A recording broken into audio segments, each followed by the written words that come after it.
నా పేరు బొట్ల సుబ్బారావు, బీసీ సమన్వయ కమిటీ జిల్లా చైర్మన్ గా, వైఎస్ఆర్ కాంగ్రెస్ పార్టీ బీసీ జిల్లా అధ్యక్షుడిగా, అలాగే అఖిల భారత యాదవ మహాసభ జిల్లా అధ్యక్షుడిగా పనిచేస్తున్నాను. నిన్న చేమకుర్తి బండ్లమూడి గ్రామంలో స్థానిక ఎస్సీ మాదిగ సామాజిక వర్గం మీద అక్కడ ఉన్నటువంటి అగ్రవర్ణాలు చేసిన దాడిని తీవ్రంగా ఖండిస్తా ఉన్నాం.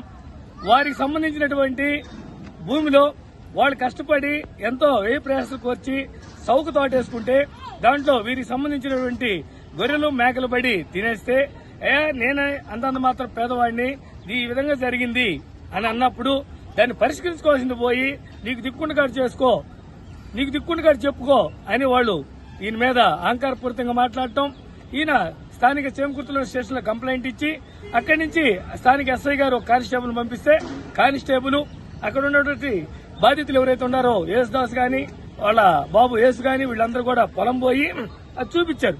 చూపిస్తే సుమారు 6 ఎకరాల పైన అక్కడ మేకలు తినడం జరిగింది. ఇది భారీ నష్టం జరిగింది. సరే, దీన్ని నేను గ్రామంలో ఎవరైతే వాళ్ళని విచారిస్తారని చెప్పి స్థానిక పోలీసు రావడం, వారెమ్మటి వీళ్ళు రావడం జరిగింది.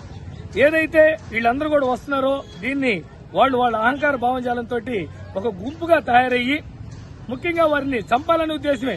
అక్కడ పోలీసు వస్తాడని కూడా వాళ్ళు ఊహించి ఉండకపోవచ్చు.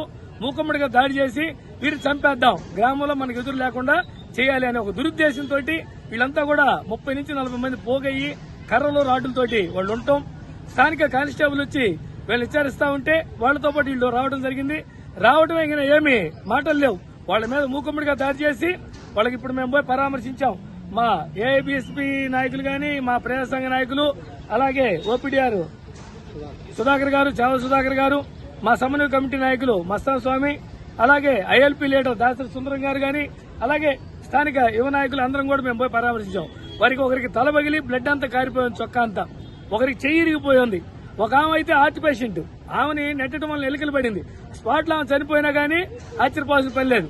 ఇలాంటి పరిస్థితుల్లో వాళ్ళు ఉంటే వాళ్ళ మీద దాడి చేసి మళ్లీ ప్రగల్భాలు, మేము మిమ్మల్ని కారం చేయలాగనో ఒక చుండూరు లాగానో చేస్తామని కొంతమంది మాట్లాడారంట. ఇది హేయమైన చర్య, మేము తీవ్రంగా ఖండిస్తున్నాం. మేము ఒకటే చెప్తా ఉన్నాం, మాకు సంబంధించినటువంటి ప్రజా సంఘాలు గాని, బహుజన సంఘాలు గాని, దళిత సంఘాలు, బీసీ ఎస్టీ మైనార్టీ సంబంధించిన అన్ని సంఘాల వాళ్ళని తీసుకుని వాళ్ళు ఎప్పుడైతే మీ గ్రామంకి వస్తారో వాళ్ళందరినీ తీసుకుని కూడా మేము సంఘటన జరిగిన ప్రాంతం కాడికి వస్తాం. మీకు చేతనైతే మమ్మల్ని కొట్టండి. మీరు బండ్లమూడిలో మీరు అంత నికార్సుగా పోటుగాళ్లు అయితే మమ్మల్ని కొట్టండి. కొట్టిన తర్వాత ప్రజాస్వామ్యం ఏందో ఈ రాష్ట్రానికి తెలియజేస్తాం. మనం డెమోక్రసీలో ఉన్నామా లేదా అహంకారపూరితమైన భావజాలంలో ఉన్నామా తెలుసుకోవాలి. ఒకటికి కాకపోతే ఒకటికైనా జ్ఞానం ఉంది. అక్కడ వాళ్ళు చదువుకొని ఉంటారు కదా. ఏదైనా ఉంటే ఒక చట్టం ఉంది,